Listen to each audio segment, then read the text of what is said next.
एक वो जब रेकी कर रहा था आपकी मैं वीडियो की, और उसमें एक बड़ी कॉमन चीज लगी, एक तो मैं 10th फेल हो गया। जो कुछ नहीं करते वो बहुत कुछ करते हाँ। हैं। तो इससे पहले मेरा नाम जितिन था। तो मैंने हमेशा एक बात को समझा कि जब मैं आया था तो मेरे पास कुछ नहीं था, मेरे पास पाने के लिए सब कुछ था। जब दुनिया मेरा नाम ले, जी। जब दुनिया मुझे याद करे तो वो ये ना कहे कि वो एक अभिनय, एक तरीके का अभिनय करता था।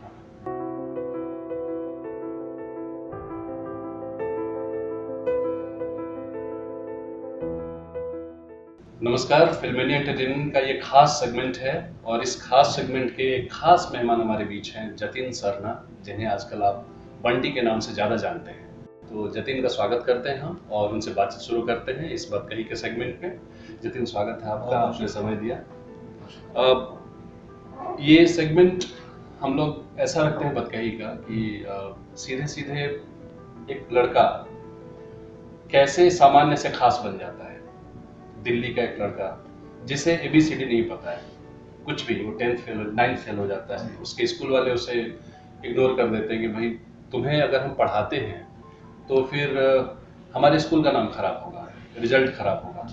और उसके बावजूद वो लड़का जिद करता है, पास होता है, फिर उसके गार्जियन उसके पीछे फिर भी खड़े रहते हैं। ऐसे माहौल में जब बच्चे काफी सुसाइड पॉइंट पे पहुंच जाते हैं और अपील करनी पड़ जाती है सरकारों को, एक लड़का उस जज्बे के साथ फिर भी खड़ा है कि मैं पास होऊंगा और इस स्कूल में अपनी सीट पे जाके बैठूंगा, और फिर वो अभिनेता बनता है, आके एक्टिंग करने आता है और इंटरव्यू बहुत खराब देता है। उसके बावजूद वो लिस्ट में आ जाता है, क्योंकि उसकी एक जिद होती है कि वो इंटरव्यू बोर्ड में गेट पर से लौटता है ये कहने के लिए कि अब जब मैं आ ही गया हूँ, चाहे जो भी है मेरे से एक डायलॉग सुन लो। तो हम थोड़ा सा शुरुआती दौर का वो जानना चाहते हैं, क्योंकि वो जानना इसलिए जरूरी है कि बहुत सारे बच्चे शुरू में ही हौसला तोड़ देते हैं, या तो परिवार की वजह से और या फिर माहौल की वजह से कि तू तो फेल है, फेल्योर है। लेकिन आज का जो ये बंटी भीखू महात्रे बन गया है नए किस्म का, मनोज वाजपेयी का नाम बहुत लोग नहीं जानते थे तब तक, सब भीखू कह के कई लोग बुलाते थे। उन्होंने कई इंटरव्यू में इस बात का जिक्र किया है। तो हम दरअसल ये जानना चाहते हैं कि जो जतिन सरना है आज के, वो 9th वाले दौर से जतिन शर्मा कैसे जुदा हो जाता है। लेकिन वो 9th तक पहुंचना है, पहले हम बातचीत में आगे जाएंगे, लेकिन पहले वो जानना जरूरी है, वो दौर एक बच्चे का किशोर अवस्था में जो दिमागी दौर पे चल रहा था। बहुत छोटे से में ही क्या था ना, एक जॉइंट फैमिली में पला बड़ा हूँ, तो ध्यान बड़ा बटा हुआ होता है। तो हमारे पे यही था कि बच्चे मतलब एक साथ ही, ताए के भी, चाचा के भी, सब एक ही साथ पल रहे हैं, तो सब रेवड़ है। तो उस दौर में ऐसा था कि क्योंकि बड़ी फैमिली स्ट्रिक्ट थी और चीज़ों को लेके ना बड़ा ध्यान रखा जाता था कि बच्चे भटके ना, गलत संगत में ना पड़े, पढ़ाई पे अपना ध्यान रखें। और हमारे बाप दादा उतना पढ़े नहीं हैं। तो आप किस इलाके से दिल्ली के? मैं जमनापाल इलाके से, जिसे ईस्ट दिल्ली कहा जाता है अभी, तो उसके कृष्णा नगर, रामनगर इलाके से। तो वहाँ पर बड़ा बाप दादा पढ़े नहीं थे, तो उनको ये था कि बच्चे पढ़े जी। अब लेकिन वो खून में ही ऐसा चला आ रहा है कि ना तो आपने पढ़ाई करी तो फिर बच्चे कहाँ से बड़े लायक निकलेंगे। तो वो बड़ा मसला रहा है शुरू से। जॉइंट फैमिली में थे, जिस स्कूल में पिता ने बिल्कुल सक्षम ना होते हुए भी पढ़ाया, प्राइवेट स्कूल था जहाँ की फीसें बहुत ज़्यादा हाई थी, लेकिन कोई बात नहीं, अपना पेट काट के या कैसे भी करके 4-4 6-6 बच्चे पढ़े। तो वो बड़ा कुछ एक प्रेशर थे चीज़ों के, कि वो आ जाता है एक फैक्ट कि आपको रिजल्ट डिलीवर देना है, आप करना है रिजल्ट। लेकिन वो क्या होता है ना कि बच्चा है, वो चंचल होता है, उसको और सारी चीज़ें होती हैं। ज़रूरी नहीं है कि आप उसे कुछ शिक्षा दे रहे हो तो वो उतनी ही उच्चता और उतनी उत्तम तरीके से पढ़े और पास भी हो। तो ये कहीं भी नहीं था। मेरी बड़ी सिस्टर वो थोड़ा पढ़ी लिखी थी, तो वो उन्होंने जैसे तैसे कर लिया, बाकी के सब लाइन से वो थे। तो चीज़ों के लेके बड़े अभाव थे, अपने आप में चीज़ों को लेके ग्रसित थे, मगर कैसे तैसे करके पढ़ाई करी। तो वो एक हमेशा से ये रहता था कि कहीं भीड़ में खो ना जाए, वो ऐसा ना हो कि जब बड़े हों तो वैसे ही शादी हो जाए, फिर वो बच्चे कर लिए, दुकान पे बैठ गए और ख़त्म हो जाए। तो मेरा परिवार थोड़ा आर्थिक मंदी और तंगी से बड़ा जूझता रहा है। आपने एक जगह कहा भी है मेरे ख्याल से कि कर्जों से दबा हुआ परिवार जब आपके सामने होता है तो लगता है कि एक कैरियर ऑप्शन के तौर पे आपको दिख रहा था कि फिल्म ऐसी दुनिया है जहां मैं अपनी स्थितियां ठीक कर दूंगा, परिवार की ठीक कर दूंगा। बिल्कुल, एक बड़ा अट्रैक्शन वहीं से आया। तो ये वो जब आप इंटरव्यू दे रहे थे तो ये बात आपने फ्लो में कही, और कई दफे हम कहते जाते हैं तो चीजें निकल जाती है, क्योंकि बहुत एक पॉइंट पे जाकर हम इमोशनल हो जाते हैं। करेक्ट। और उसमें आपने कहा कि लगता था कि चीज़ें सही कर दूंगा मैं एक दिन, और ऐसे ही हो सकता है क्योंकि आप दुकान पे जाके तो बैठने वाले नहीं। जी। वो तो जिद था। वो 9th में फेल होने वाली बात की स्थिति बताइए। वो तो सिलसिला ऐसे शुरू हुआ था कि मैं 8th में कंपार्टमेंट आई थी मेरी अच्छा। तो मैं पढ़ने में बहुत वीक था मेरे, हालांकि माताजी ने पूरा जोर लगाया, मेरे बहुत अच्छे टीचर्स भी रहे जिन्होंने मुझे पढ़ाया। पड़ोस में ही मेरे सर थे जो मेरी मम्मी को अपनी सिस्टर भी बोलते थे, तो मैं उनके पास पढ़ता था। सुबह सुबह 5 बजे मुझे वो पढ़ाते थे। वो खुद भी डॉक्टरी की पढ़ाई कर रहे थे उस दौरान, और दीपक उनका नाम है। तो उन्होंने मुझे बहुत ट्रेन करा। उनकी सिस्टर से भी मैं इनफैक्ट पढ़ा हूँ जिनका नाम रूबी है, तो उन्होंने मुझे पढ़ाया। लेकिन मैं वो था कि जो हाथ में आ ही नहीं पा रहा था, और मेरा जो है दिल नहीं लग रहा था, क्योंकि मुझे सोने का मन करता था, मुझे पढ़ने का मन नहीं करता था, या मुझे खेलने में इंटरेस्ट था। तो 8वीं में जैसे तैसे आया, पहुंचा तो कंपार्टमेंट आ गई, तो वहाँ पहला धक्का लगा, और वो कैसे तैसे करके प्रमोट करा और मुझे 9th में चढ़ा दिया। 9th की पढ़ाई थोड़ी डिफिकल्ट थी, और मेरा रुझान और मेरा इंटरेस्ट भी कुछ उतना खासा था नहीं। वो मुझे शुरू से ही वो अट्रैक्ट नहीं करता था, और मुझे भी ये लगता था कि मैंने कहा ये शायद ऐसा काम है जो मुझे जबरदस्ती करना पड़ रहा है, मेरा इसमें इंटरेस्ट है नहीं। मतलब अगर मैं नहीं भी पढ़ूंगा तो भी मैं अपनी जिंदगी चला लूंगा। तो 9th आ गया, 9th में मैं फेल हो गया स्कूल में, और स्कूल में फेल होने के बाद मुझे निकाल दिया गया स्कूल से, ये कह करके कि भाई अब आपको 10th देना है, तो 10th बोर्ड है, तो 10th का रिजल्ट बड़ा मायने रखता है हर स्कूल के। तो उन्होंने कहा इसको तो हम नहीं लेंगे। हालांकि पिता ने जिद करी, माता जी गई स्कूल में कि नहीं प्लीज आप सेटिंग दे दीजिए, कोई बात नहीं। उन्होंने कहा कि ठीक है, पत्राचार से भरे। तो माता जी ने जिद करके कि चलो सेटिंग का कुछ अरेंजमेंट करते हैं स्कूल में, तो बच्चा क्लास में पढ़ेगा, अपने यार दोस्तों के साथ रहेगा, तो शायद अच्छा इंप्रूव कर जाए। वहां पर भी बड़ी धांधली थी। तो हमारे एक टीचर थे। अच्छा, ये पत्राचार वही जो तिमारपुर वाला पत्राचार है, बिल्कुल। वहाँ काफी भीड़ लगी रहती थी बच्चों की। उस दौरान तो बहुत बुरा हाल था, क्योंकि अकेले ट्रैवल करने में बहुत डर लगता था। तो वो हमारे टीचर थे मैथ के, तो उनके पास ये स्कीम थी कि और वो बड़े स्ट्रिक्ट थे, और उनकी सारा स्कूल सुनता था। तो उनका ये था कि अब मैं भी तरफ से कोशिश कर रहा हूँ, मैं पढ़ रहा हूँ, मैं पूरी ध्यान दे रहा हूँ, अगर नहीं हो पा रहा है इसमें मेरी गलती नहीं है, मैं कोशिश कर रहा हूँ। तो उन्होंने कहा कि तू क्यों अपना समय खराब कर रहा है, तू ट्यूशन आ मेरे से पढ़, ट्यूशन पढ़ मेरे से, मैं फिर देखता हूँ क्या करना है, तभी तू जो है यहाँ से फॉर्म भर पाएगा तेरा, अदरवाइज तो कॉरेस्पॉन्डेंस ही करना है तुझे। तो मैंने कहा जब मुझे आपकी बात क्लास में समझ में नहीं आती, मैं आपके पास आके पढ़ूंगा तो क्या समझ।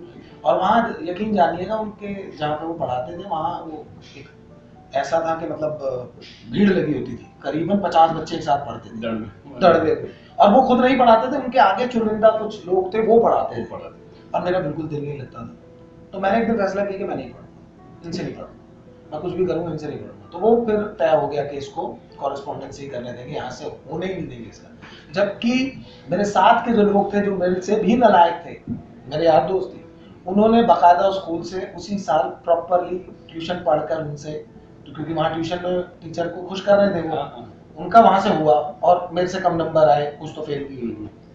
कोई बात नहीं, मैंने कहा ठीक है कोई बात नहीं, बस ये वादा लेके निकला था कि अगर मैं पास हो गया तो वापस एडमिशन ले। तो घर ने पूरे समय आपके पीछे हाथ रखे रखा, बहुत ज्यादा, मेरी माता ने बहुत पूरा पूरा पुरजोर उन्होंने कोशिश करी। ये जो आज के जो जतिन शर्मा है जी, ये बचपन से जिद्दी बालक है जी, जिद्दी मतलब जिद नहीं किया होता तो आज श्रीराम सेंटर के इस ग्रीन रूम में बैठ के एक इंटरव्यू नहीं दे रहा होता। 10th फेल होने के बाद क्या कंडीशन होती है, मैक्सिमम बच्चों को हम जानते हैं अपने परिवारों में, खासतौर पे जब लोअर मिडिल क्लास फैमिली जो होती है वो लगभग जान खाने को पड़ जाती है।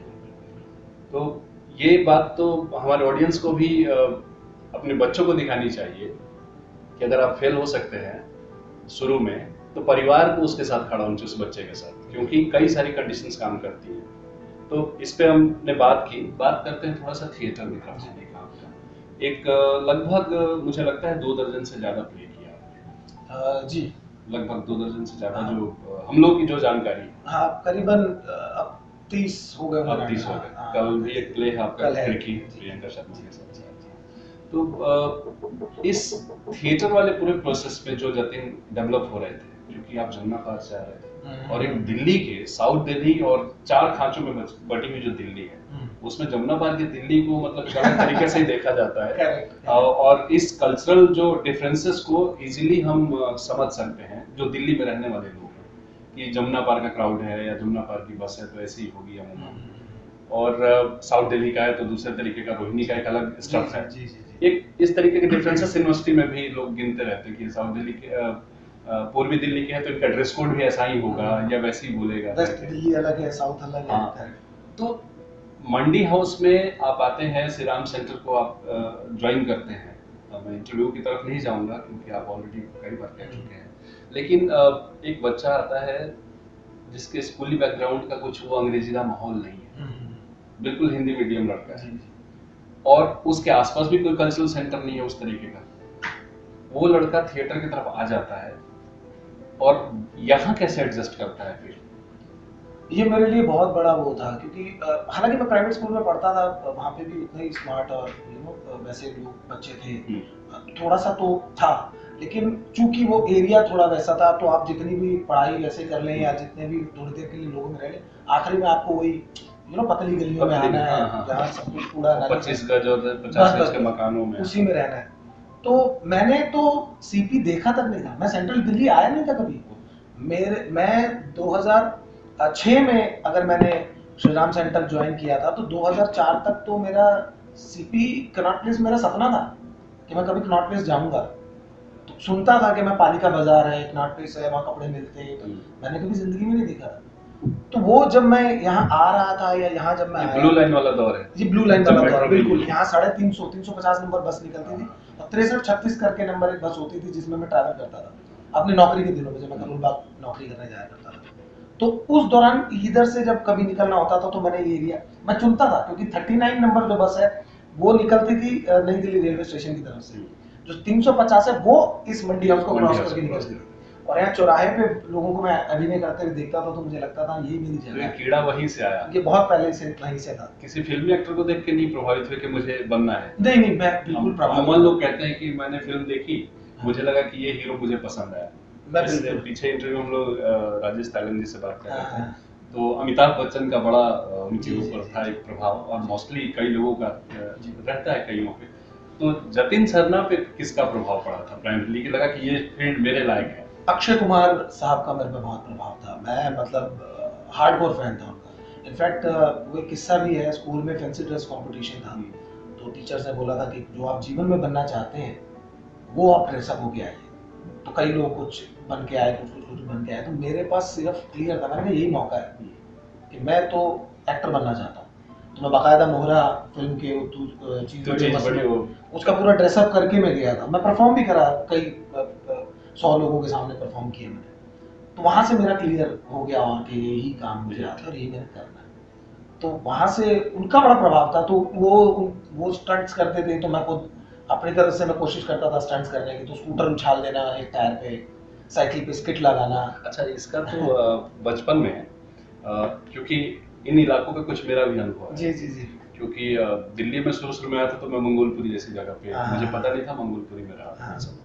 तो मैं देखता था इस तरीके का सर्किट होता था बच्चों का, जो आउटर में जाके थोड़े से वो इस तरीके के स्टंट किया करते थे।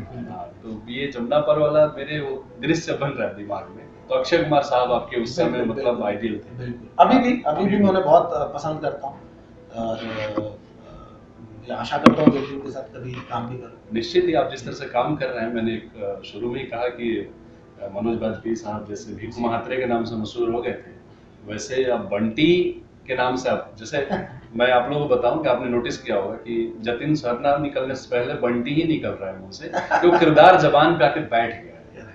थोड़ा सा एक और सेक्शन दिल्ली से उठाते हैं। डीटीएच नया आया था और आप बड़े अस्पतालों में और बड़े संस्थानों में कन्विंस करते थे लोगों को डीटीएच बेचने के लिए, लगाने के लिए कि लगा लीजिए।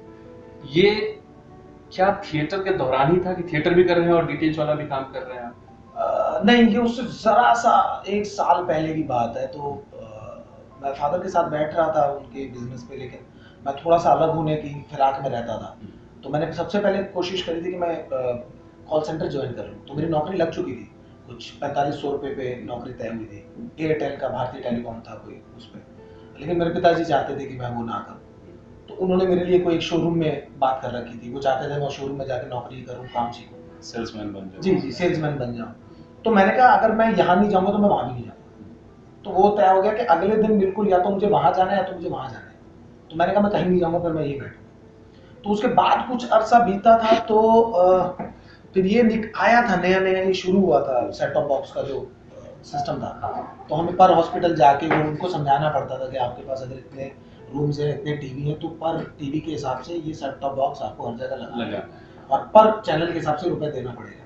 तब लोगों को लगता था ये तो हमें ठग रहे हैं, ये झूठी बात है, ऐसा नहीं होगा ना, हम पैसे देंगे। तो पैसे भी 600-700 रुपए ऐसे बनते थे। तो मैं करीबन 4-6 महीने में उस पूरे काम में लगा। जो मुझे सबसे अच्छी चीज पसंद आई थी वो सिर्फ ये थी कि विजिटिंग कार्ड मुझे मिला था, जिस पे लिखा हुआ था कि senior marketing executive Jatin Sarna. तो वो मुझे बड़ा पसंद था, मैंने कहा इसके लिए मुझे काम करना है। वो तो अब याददाश्त के तौर पे उसे तो फ्रेम करा के आपको रखनी चाहिए कम से कम, ताकि वो बाकियों को एक सबक की तरह रहे कि सपनों के पीछे दौड़ते दौड़ते एक दिन आप उसे पा ही लेते हैं। तो वो तो आप उसके जीते जागते उदाहरण हैं। थिएटर आप करते गए, पहला ब्रेक किसको मानते हैं आप? क्योंकि छोटे रोल आपने बहुत किए। हाँ, मतलब अगर थिएटर के उसमें बोलेंगे तो काफी प्लेस है। शुरू से पहला प्ले भी मैंने अपने स्टूडेंट टाइम में किया था, तो उसमें मुझे बड़ा वो था, अफसोस हुआ था क्योंकि मेन रोल नहीं मुझे दिया था उन लोगों ने, और मुझे बड़ा गुस्सा था उस चीज़ का। मैंने बाकायदा शर्ट फाड़ दी थी डायरेक्टर के सामने कि क्योंकि जो कैरेक्टर था वो बॉडी बिल्डर था, तो मैं उस दौरान बहुत बॉडी बना रखी थी।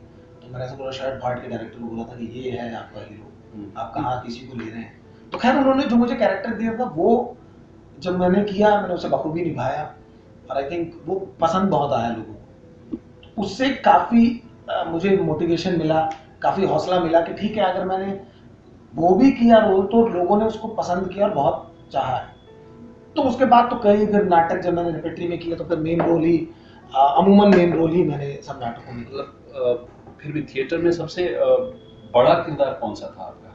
और बड़े नामचीन प्ले भी आपने कुछ किए? काफी मैंने एंटन चेखव का सीगल किया है, आर्थर मिलर का ऑल माय सन्स किया है, उत्पल दत्त साहब का टीम की तलवार किया है, जिस लाहौर ने देखा जमिया नहीं असगर आजाद वो किया मैंने। उसके बाद उसमें क्या किरदार था? उसमें मैं सिकंदर मिर्जा, जो Sikandar Mirza head of the family होते हैं, उसका कैरेक्टर मैंने किया था। उसके बाद कई नाटक किए मैं। महारथी एक प्ले है, उसमें मैं कर्ण की भूमिका में मैं रहा। हैमलेट किया तो हैमलेट की भूमिका में मैं आया।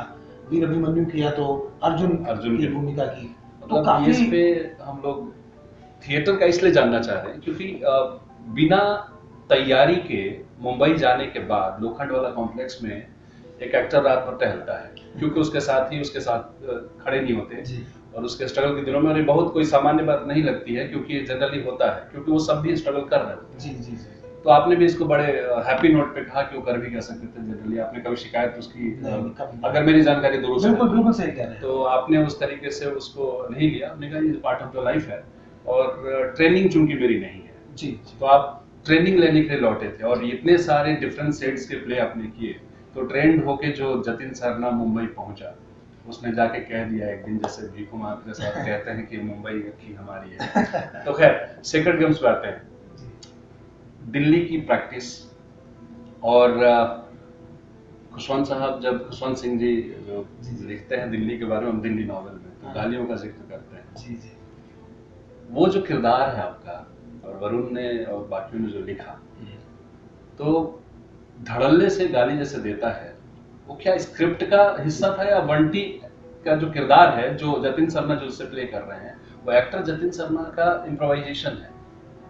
कई जगह पे इम्प्रोवाइजेशन भी था, और कई जगह वो बड़ा नेचुरली वो फ्लो आता है। वो गालियों में ना लगता ही नहीं कि वो मतलब वो लिखा जा सकता है। वो हो सकता है कि एक बार अपने कैरेक्टर को कहते हैं ना, वो एक जो मेथड एक्टिंग आप पढ़ते हैं तो कहते हैं scrolling under the skin of the character, तो वो जो है आप एकाएक स्क्रॉल कर जाते हैं उसमें और घुस जाते हैं जाके, तो आपको लगता है कि हाँ पूरे टाइम ऐसे ही चलना है, क्योंकि फिर मीम्स खूब बने कि आप कैसे डेस्क जॉब पे आ जाते हैं तो कैसे काम करते हैं।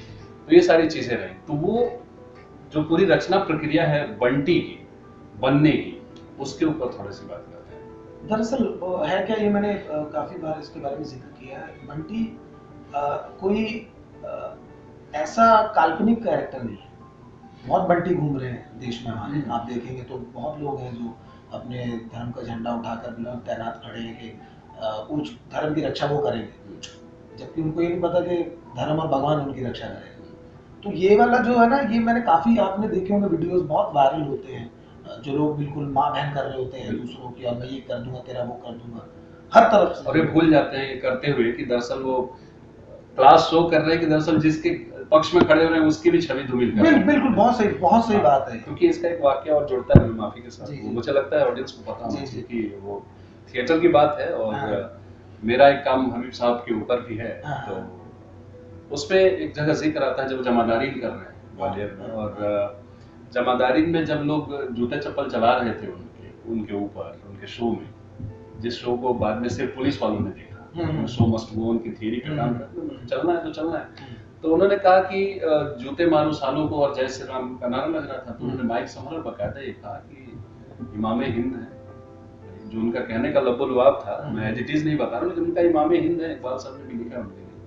तो या तो जय श्री राम बोल लो या जूते मारो सालों को बोल लो, दोनों डायलॉग एक साथ मत करो। तो वो एक कहानी रही जो आप बात कह रहे हैं। तो खैर वही मतलब, तो बंटी की जो पूरी रचना प्रक्रिया पर हम बात कर रहे थे, जो गाली तो बड़े बाद में ऐड हुई थी, मतलब गालियां थी कहीं कहीं पर, लेकिन इम्प्रोवाइजेशन करी, क्योंकि जब गाली देनी है तो फिर थोड़ी इंटरेस्टिंग गाली दीजिए, वो लीक से थोड़ा हटके काम करना तभी पसंद आता है लोगों को। पहला वेब सीरीज था नेटफ्लिक्स का, हाँ, पूरी छूट भी थी। तो वो मैंने उन लोगों से बहुत, मुझे मैं वो हुआ था, मतलब हालांकि मैं तो नफरत करता हूँ लोगों से, लेकिन वो मुझे लगा कि शायद लोगों को ये बताने में आसानी रहेगी कि आप क्या सुनकर आपका रिएक्शन क्या होता है ऑडियंस का। हालांकि ऑडियंस ने उसे पसंद किया परफॉर्मेंस के तौर पे, तो उस इंसान को शायद नहीं पसंद किया जाना चाहिए।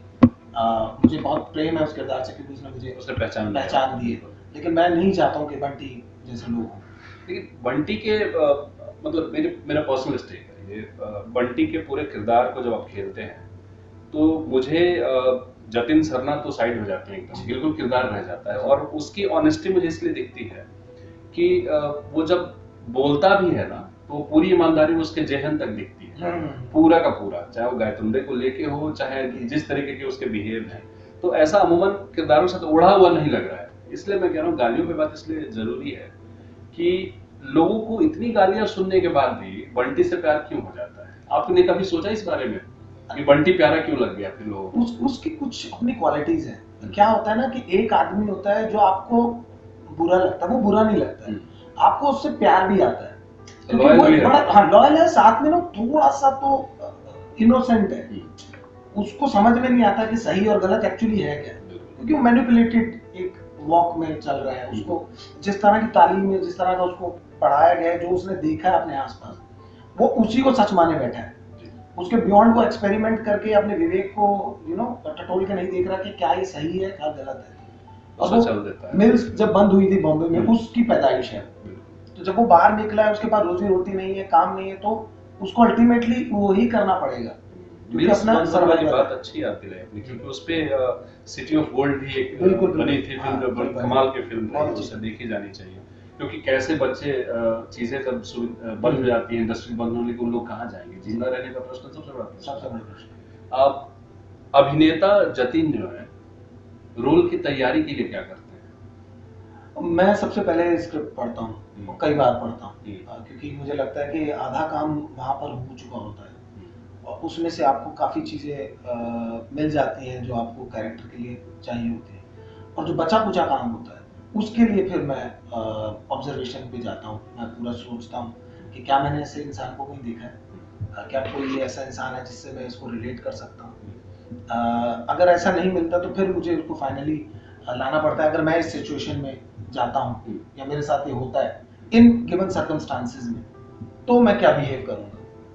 एक चीज है, जिस तरह से वेब सीरीज शुरू हुई है धड़ल्ले से, और ये सिनेमा जेब में बिल्कुल प्राइवेट सिनेमा बन गया है, और काफी सारे सवाल भी उठ रहे हैं कल्चरल कह के, जो मैं कहना चाह रहा हूँ, क्योंकि उसकी भाषा को लेके, उसके कंटेंट को लेके, कि क्यों ना इसके लिए सेंसरशिप हो। तो मैं ये जानना चाहता हूँ एज एन एक्टर जतिन का क्या मानना है इस वाले पॉइंट पे, क्योंकि काफी सारे लोग इस सवाल को उठाते हैं कि दरअसल क्या है कि सेंसरशिप ना होने की वजह से इन चीजों ने बेजा छूट ले ली है काफी ज्यादा। हालांकि आर्ट के लिए मेरा पर्सनल स्टेक ये है कि उसके लिए क्लासिफिकेशन किया है ऑलरेडी सर्टिफिकेशन का कि आप लिखा है कि स्ट्रांग लैंग्वेज है या जो भी है व्हाटएवर, तो उसमें एक एक्टर के तौर पे आप कैसे देखते हैं और फिर एक इंडिविजुअल, एक सोसाइटी के आदमी के तौर पे न्यूट्रल एकदम, जब आप अपने आप को अलग कर लीजिए उस किरदार से, फिर कैसे देखते हैं? देखिए, मैं एक चीज मानता हूँ, अगर चीज जबरदस्ती की गई है गिमिक के लिए कि मेरे पास सेलिंग पॉइंट और कुछ नहीं है, मेरी स्टोरी कुछ नहीं है, लेकिन मुझे बेचनी है, तो मैं नंगपन भी करूंगा, मैं गाली का भी सहारा लूंगा, मैं सब कुछ करूंगा, लेकिन ऑडियंस बेवकूफ नहीं है। वो आपकी फिल्म या आपका प्रोजेक्ट या आपका जो भी प्रोडक्ट है उसे थोड़ी देर देख तो लेगी, लेकिन उसे एक्सेप्ट नहीं करेगी। ये बड़ा साफ है, इसमें कोई दो राय नहीं। आप हिस्ट्री उठा के हिस्ट्री देख सकते हैं, प्रोजेक्ट्स की हिस्ट्री देख सकते हैं, क्या क्या हाल होता है। रही बात जैसा आपने कहा सर्टिफिकेट की, तो वो इसीलिए है, वरना तो सेंसरशिप में चीज जाती है। नेट का जो कॉन्सेप्ट है वो है ही यही कि वहां पे कोई इस तरह की क्लासिफिकेशन है नहीं कि आपको वहां पे दे दिया गया है 18+ स्ट्रॉन्ग लैंग्वेज या जो भी, वो आपको पहले से वहां दिया हुआ। और क्या होता है ना, कभी कभी जो फ्रीडम है एक्सप्रेशन का, उसमें ये चीजें आती हैं। अभी सीक्रेट गेम्स में भी हमने इसलिए नहीं कि हमें छूट मिली है तो हम दिखा रहे हैं, वो रिक्वायरमेंट है, वो इसलिए दिखाया जा रहा है कि ऐसा है, ऐसा कहीं करीबी ऐसा होता है। पार्ट 2 की तो बड़ी व्याख्याएं हुई हैं वैसे भी, क्योंकि और उसके लिए उसके डिटेलिंग में हमें जाने की जरूरत नहीं, क्योंकि आप उसके मतलब मैं पूरे एहतराम के साथ, एहतराम के साथ और बराए मेहरबानी दूसरों को बताना चाहता हूँ कि वो आप उसके जायज मतलब स्पोक्स पर्सन नहीं है कि वो क्यों ऐसा है, क्योंकि उस पे रिलीजियस धार्मिक भावनाओं को लेकर के एफआईआर भी हो गई है। करेक्ट। तो उधर तो जाने का कोई मसला नहीं है। ये जो रोल आपको मिला था, ये भी आपकी एक जिद का ही परिणाम? हाँ, मैं करीबन 2 साल से, और आप धड़ल्ले से इनबॉक्स कर देते थे किसी को भी कि मुझे चाहिए काम, मुझे दो, और वो बहुत, और ये जो रफनेस और टफनेस है कन्विक्शन के साथ, के साथ, और ये कह भी देना कि हाँ मैं मैसेज भेजता हूँ, हाँ, तो उसमें बुराई नहीं है। हाँ।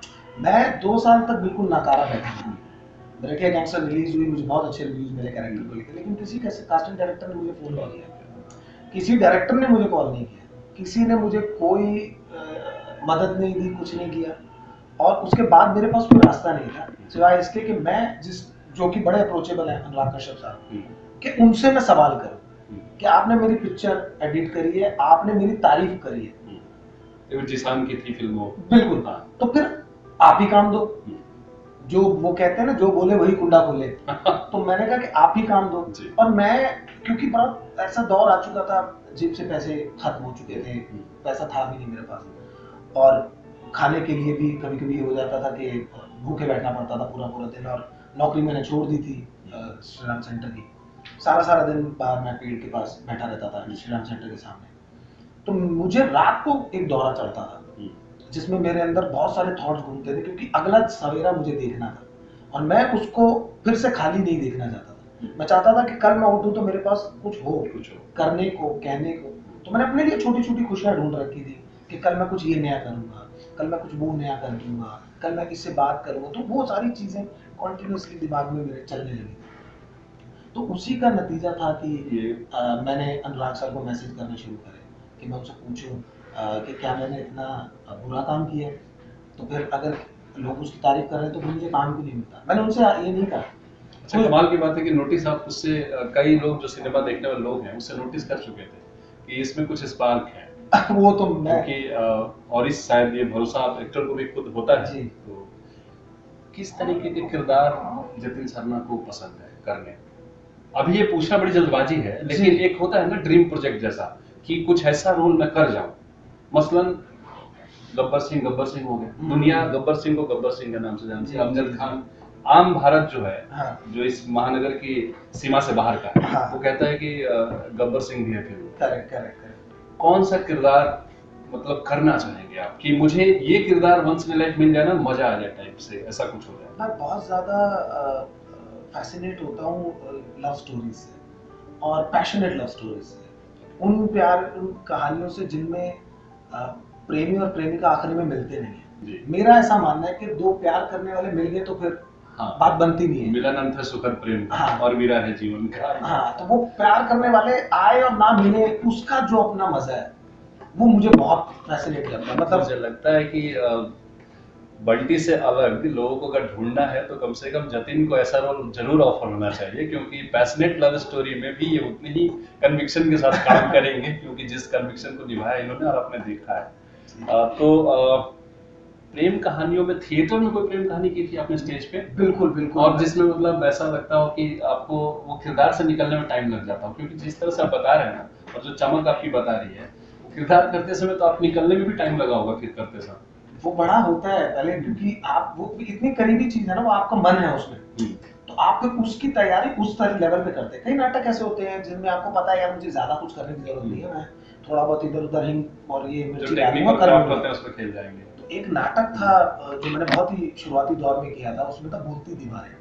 इरशाद कामिल का लिखा हुआ नाटक है, और इत्तेफाक से उस नाटक को देखने इम्तियाज अली साहब आए थे। अच्छा, वो नाटक उन्होंने देखा था। कहाँ पे हुआ था? वो श्री राम सेंटर में, बिल्कुल रेपेट्री का नाटक था, समीप सिंह ने डायरेक्ट किया था। तो उसमें यही रहता है कि वो एक मुस्लिम लड़का रहता है और हिंदू लड़की से प्यार कर बैठता है। अब उसके पीछे किस तरह से जो है लड़की का पिता जो है पूरे परिवार को खत्म कराता है, वो लड़का वहां से भागता है और दाढ़ी रखे हुए है और वो जाके सीधा एक मंदिर की पौड़ी पर गिरता है। उसके बाद से वो कैसे एक पंडित के पास जाके उससे याचना करता है कि मुझे कुछ दिनों के लिए यहाँ पनाह दीजिए, और वो उसकी दाढ़ी को देखकर जो है वो हो जाता है कि नहीं ये तो नहीं हो पाएगा। फिर वो कहता है अगर ये दाढ़ी मेरे उसके बीच में आ रही है जान के, तो मैं इसे हटा दूं, और वो उसे हटाकर पंडिताई करना शुरू करता है। और वहां से वो लड़की जो है उसी क्षेत्र के बहुत बड़े अमीर आदमी के बेटे से ब्याह के उसी मंदिर में आती है, और वो खुद सामने खड़े होकर उसे आशीर्वाद देता है, और जब वो घूंघट खोलती है तो उसे दिखती है कि ये तो हुआ जिसे हमने प्यार किया था। तो बड़ा ही कमाल का ये पूरा एक कहानी थी, जिसमें मैंने लगभग 1.5 महीने लग के काम किया था, और दिन रात मतलब उसी सोच में डूबा रहता था, घर नहीं जाता था कई दिन। और जब डायरेक्शन में हाथ डाला आपने थिएटर में जी, तब क्या कहानियां उठाई आपने? उसमें भी मैंने सबसे पहले एक नाटक किया था, गैंगस्टर समिति नाम से भी बहुत वो फेमस है, वो ब्रेख्त का नाटक है, हैप्पी एंड। वो एक आउट एंड आउट एक कमर्शियल जिसे कह सकते हैं नाटक है, जिसमें गाने हैं, एक गैंगस्टर की कहानी है, लव स्टोरी है, एक ऐसे पॉइंट को छूती है जहां पर ये बात सामने आती है कि जो चोर उचक्के हैं, जो बुरे लोग हैं, वो बुराई कर रहे हैं, वो अपने आप को गिरा रहे हैं, सब कर रहे हैं, लेकिन तो भी पैसा हाथ में नहीं आ रहा। और जो अच्छे लोग हैं, जो अच्छाई करना चाहते हैं, धर्म कर्म का काम करना चाहते हैं, लोगों के अपलिफ्टमेंट के लिए काम करना चाह रहे हैं, वो पैसा इकट्ठा करना चाह रहे हैं तो वो भी नहीं कर पा रहे हैं, क्योंकि जो गवर्नमेंट है उसने हाथ में पूरा पैसा रख रखा है और वो फ्लो नहीं होने दे रही है मार्केट में। तो उस समय में किस तरह से लोगों की जो हालत होती है उस पर वो कहानी थी। तो बहुत ही जो कहानी है आज के समय में वो बिल्कुल अभी रेलेवेंट कहानी है, रेलेवेंट है। नवाजुद्दीन सिद्दीकी और पंकज त्रिपाठी जी, नीरज ठाकुर, ऐसे से दिग्गजों के बीच में एक नया लड़का जो 7-8 साल के स्ट्रगल के साथ वहाँ खड़ा है, इतने मतलब दिग्गजों के बीच में, आपको एक पल लगा कि मैं कहीं से जज हो सकता हूँ या फिर ऐसा है इनके सामने कुछ दिक्कत हो सकती है? क्योंकि मैं देखता हूँ कि आज जो भी इस तरीके के रोल कर रहा है ना, जैसे मैं पंकज त्रिपाठी का विशेष जिक्र करता हूँ कि उन्होंने शुरुआती दौर में पंकज कपूर के सामने तलवार पकड़ ली उनकी। क्या बात, हाँ। ये सोचने वाली बात है कि और पंकज कपूर साहब के सामने आप बेहतर जानते हैं कि अच्छों के पसीने छूट हैं, उनके सामने एकदम लीजेंड्स हैं। तो इन तीनों के सामने जतिन सरना बिल्कुल नया लड़का खड़ा हो जाता है और याद यही रह जाते हैं। उसके दो कारण है उसके। देखिए, एक इन लोगों की तरफ से कैसा सपोर्ट? वही आ रहा था मैं। तो एक कारण तो ये है कि मेरी माँ ने मुझे सिखाया हुआ था कि आप जब तक गलत नहीं कर रहे हैं तो फिर आपको डरने की कोई जरूरत नहीं है। तो मैं कभी डरा नहीं, क्योंकि मैं अपना काम जानता हूँ, आप अपना जानते हैं, हम दोनों एक प्लेटफॉर्म पे मिले, हम दूसरे की म्यूचुअल रिस्पेक्ट करेंगे और अपना अपना काम करेंगे। पहले से परिचय था? नहीं, किसी से परिचय नहीं था। नवाज साहब को मैंने मिला हुआ था बस एक बार, वो भी छोटी सी मुलाकात थी, एक फैन की, एक अपने जिसको आप चाहते हैं उससे मुलाकात थी बस। और वो जब मोमेंट आया तो मुझे वो नवाजुद्दीन सिद्दीकी, पंकज त्रिपाठी, नीरज कवि, सैफ अली खान, मनोज बाजपेयी सातों चक्के में थे, विजय राज, तो वो नहीं दिखे मुझे। मेरा कैरेक्टर दिखा और उनका कैरेक्टर दिखा, तो मैंने उस ग्राउंड पे उस बात को, उस काम को किया। दूसरा, ये लोग इतने कोऑपरेटिव थे कि इन्होंने कभी वो झाड़ा ही नहीं कि हम सीनियर हैं, हम तुमसे ज्यादा जानते हैं, बाबा काइंड ऑफ थिंग, जो बाबा कुछ नहीं था। ये वैसे ही लोग थे शायद जैसा ये खुद नए होंगे नए अभी न तक। हो गया। तो ये उतनी म्यूचुअल रिस्पेक्ट के साथ इन्होंने मुझे एक्सेप्ट किया, मुझे कंफर्टेबल फील कराया, मुझे पूरा मौका दिया अपना काम करने का। तो कोई बात ही नहीं थी कि इतने सारे भीड़ में ना सारे बाबा लोग हाँ एक्टिंग के, हाँ और सब अपने आप में एक अलग क्राफ्ट वाले लोग जी, हैं, जी, और सब अलग पहचान वाले लोग जी हैं। जी उसके बीच में जगह बना लेना, तो वाकई वो तो खैर बड़ी दूर की कौड़ी सी लगती है किसी के लिए सोचना, लेकिन वो सपना नहीं है, सच है। वेब सीरीज, सिनेमा और थिएटर, तीनों प्लेटफॉर्म पे आपने खूब काम जी कर जी दिया, और अब लगातार कर रहे हैं। अब तो बड़े बड़े बैनर्स हैं आपके पास। तो इन तीनों में सबसे मजेदार कंडीशन अगर मान लीजिए कि आप कहें कि मुझे इस पे मजा आता है करके, कि मेरे लिए यहाँ लगता है कि यहाँ मैं बंधा नहीं हूँ, यहाँ मैं खुल के खेल सकता हूँ, तो वो कौन सा होगा? और स्टीरियोटाइप जवाब नहीं चाहिए मुझे कि थिएटर मेरा पहला प्यार है, नहीं नहीं नहीं नहीं क्योंकि हो सकता है कि हो, और थिएटर के साथ पूरा रिस्पेक्ट करते हुए मैं कह रहा हूँ, क्योंकि वो तो है ही, आपको गढ़ा है थिएटर में, श्री राम सेंटर ने आपको रचा है, गढ़ा है। तो इसलिए मैं अब पूछता हूँ इस पॉइंट पे। मैं बिल्कुल ईमानदारी से इसका जवाब दूं। देखिए, मैं फिल्म ही करना मेरे को पसंद था, फिल्म ही मुझे करनी थी, ये शुरू से तय था। उसका जरिया बना थिएटर, और थिएटर ने मुझे जितना एक्सेप्टेंस, मान और सम्मान दिलाया, मैं उसका ऋणी रहूंगा। वही कारण है कि मैं यहाँ पे सबसे चैलेंजिंग क्या लगता है तीनों आपको? चैलेंजिंग तो देखिए तीनों ही चीजें हैं, अलग फिल्म और ओटीटी प्लेटफॉर्म, यानी कि उसका जो काम है वो इसलिए चैलेंजिंग है क्योंकि आप 20 दिन 30 दिन की तैयारी के साथ नहीं आ रहे। ठीक है, आप ऑन द स्पॉट उसी दिन एक चीज करते हो, और आपके इर्द गिर्द सारी चीजें लेके लोग खड़े हैं, उसके बीच में आपको परफॉर्म करना है। थिएटर में क्या होता है, हम तैयारी करके आते हैं, हमें पता है वो ऑडियंस है, ये हमारा एरिया है, हमें यहाँ परफॉर्म करना है, कुछ गलती को संभाला जाएगा, और वन टेक में चीजें चल रही है, वहाँ कट्स हैं, टेक है, साउंड है, रियल स्पेस में परफॉर्म कर रहे हो, रोड पे परफॉर्म कर रहे हो, कहीं जगह पे है, कोई जगह वहाँ परफॉर्म कर रहे हो, तो बड़ा अपने आप को बांधना पड़ता है, अपने आप को बड़ा कंट्रोल करके रखना पड़ता है कि बिखर ना जाए, क्योंकि आपको कैरेक्टर भी निभाना है, आपको आसपास होने वाली हर गतिविधि पे ध्यान भी रखना है कि कैसे दूसरा एक्टर आएगा, कैमरा कभी कैसे निकल के यहाँ से जाएगा, आजकल जो टेक्निक्स चल रही है। तो बिल्कुल चैलेंजिंग है, वीडियोग्राफी बिल्कुल चैलेंजिंग है, फिल्म्स बहुत चैलेंजिंग है, थिएटर फिर भी थोड़ा मेरे लिए, मुझे ऐसा लगता है थोड़ा भी आसान है। हालांकि मेरी हालत अभी भी खराब होती है, कल मेरा शो है, मेरी हालत अभी भी खराब है। हाँ, मैं समझ सकता हूँ, क्योंकि थिएटर के एक्टर को हमेशा तैयार होना पड़ता है और स्पॉन्टेनियस कुछ भी करना होता है। अभी जतिन जाते हैं जमुना पार, गए उन दोस्तों के बीच बैठ की लगी? हाँ, अभी उतना समय तो नहीं मिल मास्टर पाया, साहब लोगों से मिले? अभी नहीं मुलाकात हो पाई उनसे, फेसबुक के थ्रू बात होती है, लेकिन आज सुबह ही मैं दरअसल घर से निकला, क्योंकि 3-4 महीने बाद घर गया था, और माँ बाप से मिला बहुत महीनों बाद, तो बहुत खुशी हुई।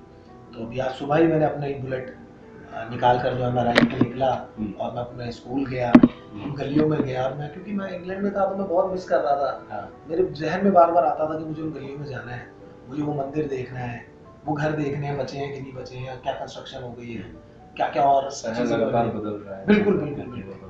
तो वो एक दौरे के लिए मैं आज सुबह ही निकला था, और मैं पूरा दौरा करके आया हूँ, जहाँ मैं घूमा हूँ, जहाँ मैं खेला हूँ, जिस घर में मैं पहले रहता था, अपना पुराना घर देखने गया था सुबह ही। तो वो देख के भी बड़ा दिल थोड़ा भर भी गया था, क्योंकि हालात ऐसे रहे कि घर बेचना पड़ा। डेफिनेटली वो तो एक नॉस्टैल्जिया जो है वो तो आप छुड़ा नहीं सकते। लोखंड वाला की उस रात जो जतिन टहल रहे थे एक ड्रीम को लेके, मतलब अब हम लोग अंतिम पड़ाव में हैं, जो छोटी छोटी बातें होंगी, जब जतिन टहल रहे थे उस रात, और जिन दोस्तों के साथ ऐसा जिन दोस्तों ने जैसा व्यवहार किया, वैसे में उनसे अब मुलाकात होती है? अब वो महिला थी एक, और मेरी कजन की कजन थी, तो उनसे नहीं मुलाकात हुई जी। कभी भी उस बारे में कोई जिक्र नहीं हुआ, कोई बात नहीं हुई। तो समंदर बहुत नमकीन है ना, तो थोड़ा सा लोगों को खारा कर देता है कई दफे। इसमें जतिन कैसे बचा पाते हैं अपने आप को? मैं तो जमुना पर जिंदा है, क्योंकि आप कह रहे हैं मैं नॉस्टैल्जिक हो गया था, इमोशनल हो गया जी, था जी, जी। क्योंकि लंदन की गलियों में घूम रहे हैं, और मुझे याद आ रहा है एक अपना जमुना पार का वो इलाका जो एकदम कंजेस्टेड था, सैकड़ों तारें उलझी हुई हैं, फिर भी पता है कि मेरे घर की तार है, इतने बजे पानी आता है, और ये तमाम चीजें, ऐसी ऐसी चीजें जो दैनिक जीवन की चीजों से वो लड़का डेवलप हुआ है। और जब वहाँ लंदन और स्कॉटलैंड में घूम रहा है, तो निश्चित तौर पर लौट के वहाँ जाता है कि मैंने वहाँ से स्टार्ट किया था, और एक पॉइंट पे आके इमोशनल हो जाता है। तो उस जो नमकीन पानी है उसने कितना बदला जतिन को या नहीं बदला है, वो बदलने वाला नहीं है? देखिए ये सब असर होता है आपके साथ में कौन लोग हैं। मैं हमेशा उन लोगों के साथ रहा हूँ और मेरा साथ देने वाले जो लोग हैं मैं उनका बड़ा आभारी भी हूँ कि उन्होंने मुझे अपने बुरे वक्त में संभाला और मुझे बिल्कुल ऐसा एहसास नहीं होने दिया कि मैं किसी भी तरह से कम हूँ या अकेला हूँ। तो मैं सबसे पहले तो उनका ऋणी हूँ। मेरे दोस्त हैं, बड़े खास यार हैं मेरे, प्रदीप है, विकास है, निम्मी है, ये लोग बड़े साथी रहे और तमाम लोग हैं, बहुत सारे लोग हैं जिन्होंने सदा अपना प्रेम बनाए रखा।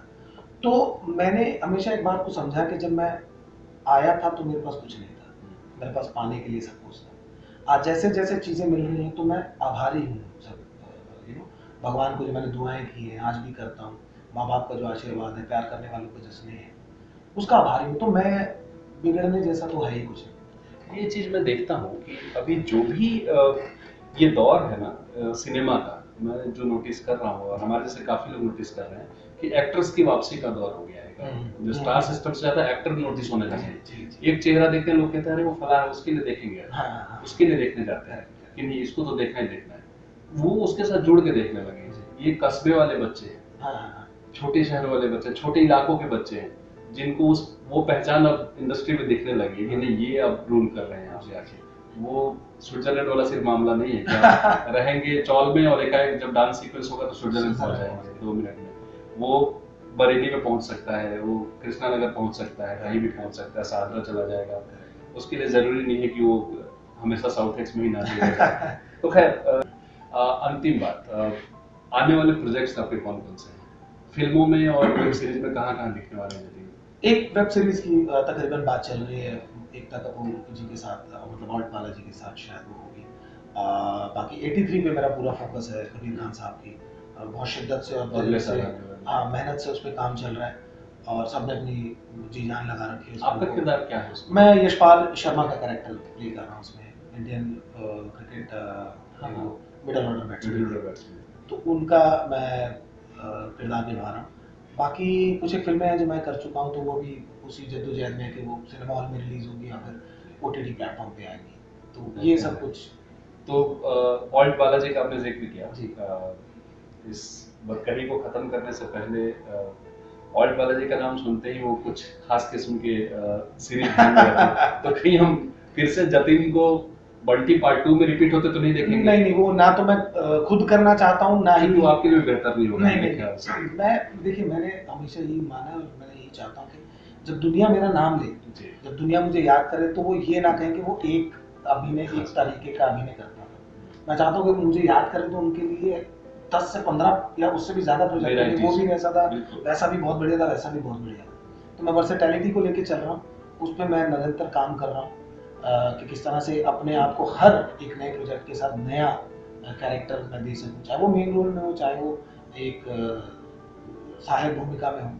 तो वो मेरा थॉट है चीज़ों को लेकर। मेरे लिए तो यही बड़ी खुशी की बात है कि क्योंकि मैं भी थिएटर पसंद करता हूँ, तो मुझे ये जानकर बड़ी खुशी हुई कि आप इतने बिजी शेड्यूल में आप लंदन से आते हैं पूरे टाइम और श्रीराम सेंटर में आके प्ले के लिए तैयारी कर रहे हैं और घबरा भी रहे हैं एक नए बच्चे की तरह कि कल मेरा शो है, मैं क्या करूंगा। और यही शायद आपको ज्यादा ऊर्जावान और यही आपको जिंदा रखता है स्टेज पे एक बतौर अभिनेता, क्योंकि ये जो रचनात्मक भूख है ना, ये जिस दिन शांत हो जाएगी उस दिन सारी चीजें खत्म हो जाती है। फिर आप नहीं तो फिर वही होगा कि लोग आपके मीम्स बनाएंगे कि सांभा उस पहाड़ पे इसलिए बैठा था कि वो मौसम बता सके कैसा है। शायद यही वो बात है कि या फिर कितने आदमी थे कहने से और वो बताएगा कि सरदार 2 लोग थे ऐसा करके।